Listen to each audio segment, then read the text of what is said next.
J'ai réussi à courir un marathon en 4h32 avec 7 mois d'entraînement et presque pas de sortie de plus d'une heure. Si l'activité physique et les défis t'intéressent, alors je t'invite à t'abonner et à liker. Merci beaucoup. Alors, dans cette vidéo, je vais expliquer mon entraînement en deux parties. Pourquoi? Parce que en fait, j'ai d'abord couru un semi-marathon en octobre et après celui-ci, mon entraînement a un peu été modifié. Et alors, avant de commencer, je tiens à préciser que je ne prétends pas avoir fait la meilleure des préparations, je le sais, et je ne prétends pas avoir inventé quoi que ce soit de révolutionnaire. Je préfère le préciser parce qu'on ne sait jamais.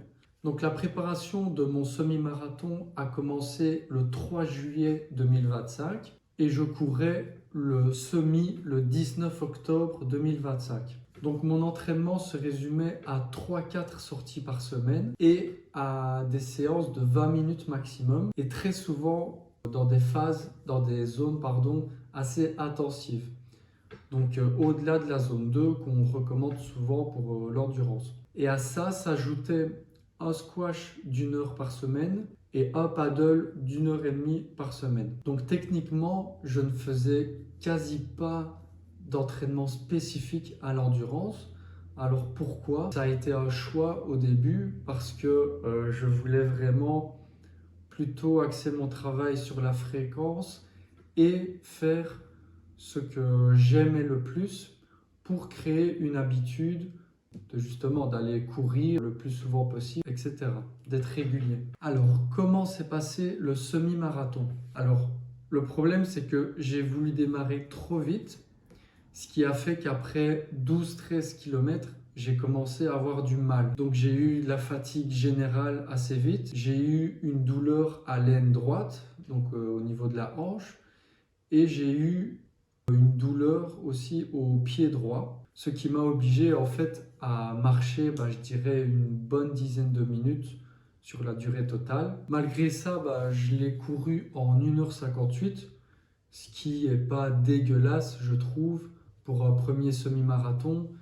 Et en prenant en compte mes douleurs et le fait que j'avais pas un entraînement spécifique à l'endurance. Donc maintenant, la deuxième partie, la préparation pour le marathon.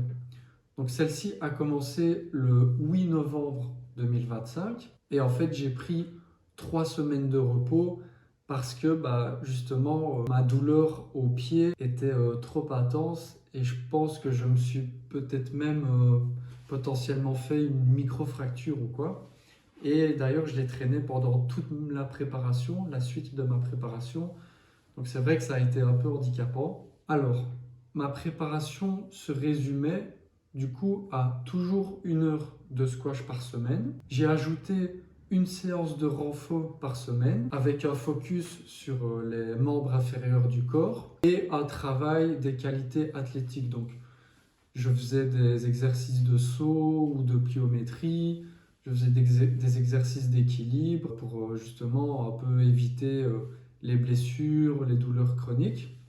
Et souvent, ça me faisait du bien le lendemain par rapport à mon pied droit. Et alors, je suis passé à 4 voire 6 sorties par semaine, toujours 20 minutes. Et alors, la plupart du temps, ça restait des séances assez intenses, donc au-delà de la zone 2 toujours. Mais à partir du 29 novembre, une fois par semaine, je courais 1 heure en zone 2. Et alors, chaque semaine, j'augmentais pas la durée, mais j'augmentais de 100 mètres la distance. Donc je pense que j'avais commencé à 8 km/h. Et alors, si je réussissais à courir 8 km en 1 heure et que j'étais bien resté en zone 2, alors la semaine d'après, je faisais 8,1 km. Donc du 8,1 km/h. Et alors chaque semaine, j'augmentais de 100 mètres tant que je restais bien en zone 2. Donc je pense que c'est arrivé 2 fois où oui, je courais au ressenti, j'ai jamais eu de montre, quoi que ce soit.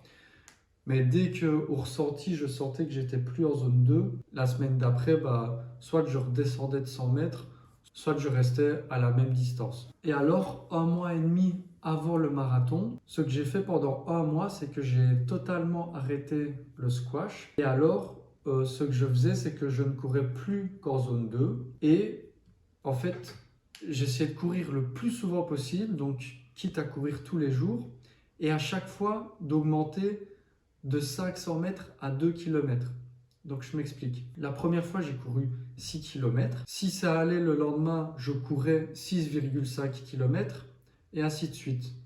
Si jamais je sentais que voilà, j'étais trop fatigué, que c'était trop de volume en peu de temps, alors je me prenais 1 à 2 à 3 jours de repos. Et alors, par jour de repos, je comptais quand même 500 mètres en plus. Donc si par exemple, je courais 7 km et que je prenais un jour de repos, au lieu de courir 7,5 km 2 jours après la course, je courais 8 km. Donc je cumulais quand même les 500 mètres du mieux que je pouvais, hein. Si vraiment je sentais que j'étais trop fatigué, etc., alors j'augmentais que de 500 mètres. Mais ce qui fait que sur la fin du mois, je tapais des 14-15 km quasi tous les 2 jours, quoi. Et alors, sur les 2 dernières semaines, avant le marathon, je n'ai couru que 3 fois, dont 2 fois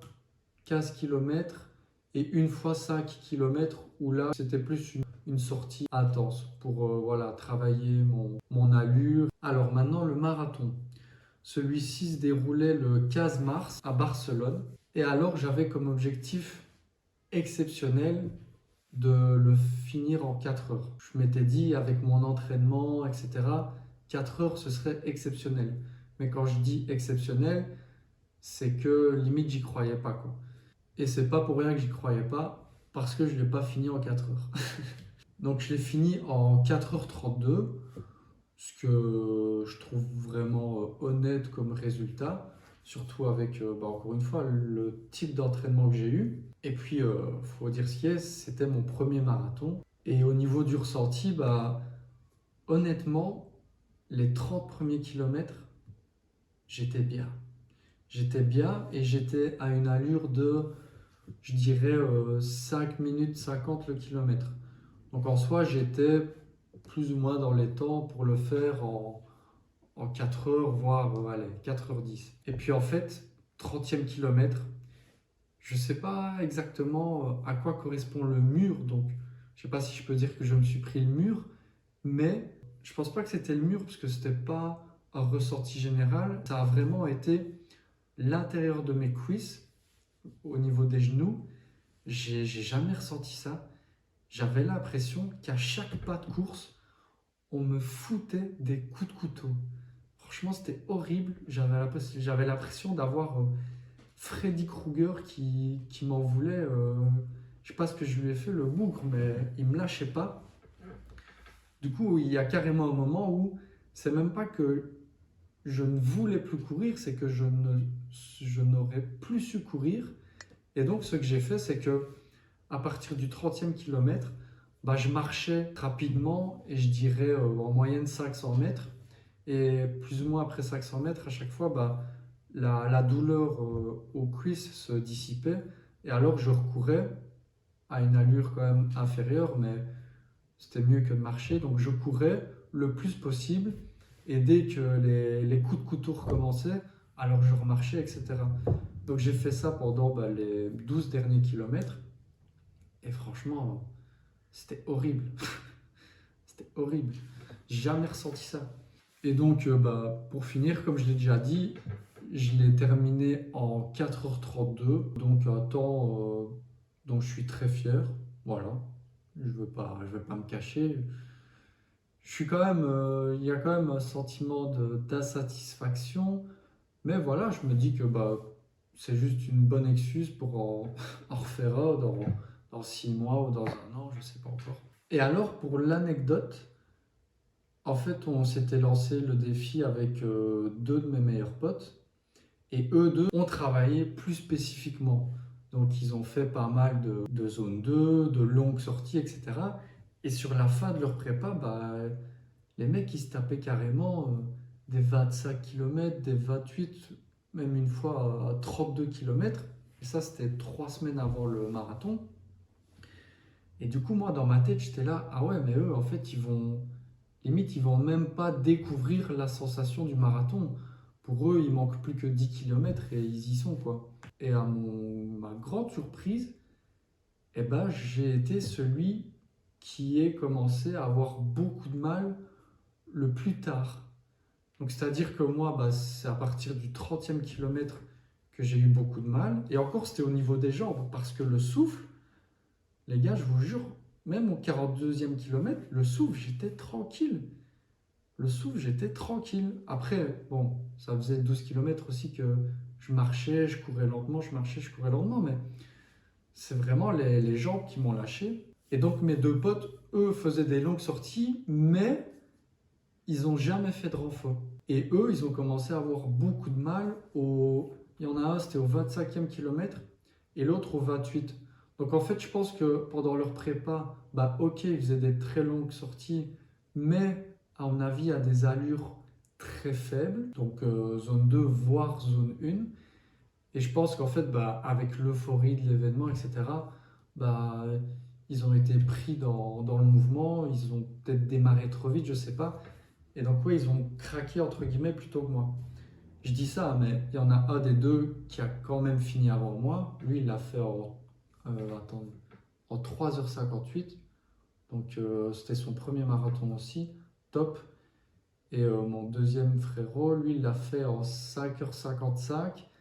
Mais lui, il faut savoir que c'est un ancien fumeur. Il a arrêté de fumer. Non, même pas au début de sa prépa. Après le début de sa prépa. Et il était en surpoids. Donc franchement, c'est limite de lui qu'on était le plus fier des trois. Et aussi pour la petite histoire, bah, on avait peur parce que sur l'application, tu savais voir où tu étais. Et donc on voyait que ça allait être limite un peu short pour lui, parce qu'il fallait le faire en maximum 6 heures.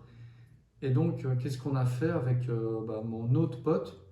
On avait fini de courir, et bah, on a fait les 2 derniers avec lui. Alors que moi, franchement, je pensais pas que j'en serais capable, mais enfin, je courais en boitant. Mais... Et alors, c'était beau parce qu'on avait tous les deux nos médailles. Lui, il était entre nous. Et t'avais beaucoup de francophones, alors qu'on était à Barcelone. Ils voyaient sur le dossard Dylan, Étienne et Lucas. Donc, ils se doutaient qu'on était francophones. Et vu qu'ils voyaient nos médailles, je sais pas, ils avaient l'impression d'être au cinéma, de voir un drame ou quoi. Ils commençaient à crier, à nous encourager encore plus. Franchement, c'était un beau moment. Donc voilà, pour la prépa imparfaite de mon marathon. Si je dois en refaire un, bah, je pense que voilà, j'essaierai de mettre un peu plus de volume, même si j'ai envie que ça reste un plaisir pour moi. Et voilà, bah, partage-moi ton avis. N'hésite pas à m'insulter si tu trouves que j'ai fait le con, hein. Et merci pour le visionnage.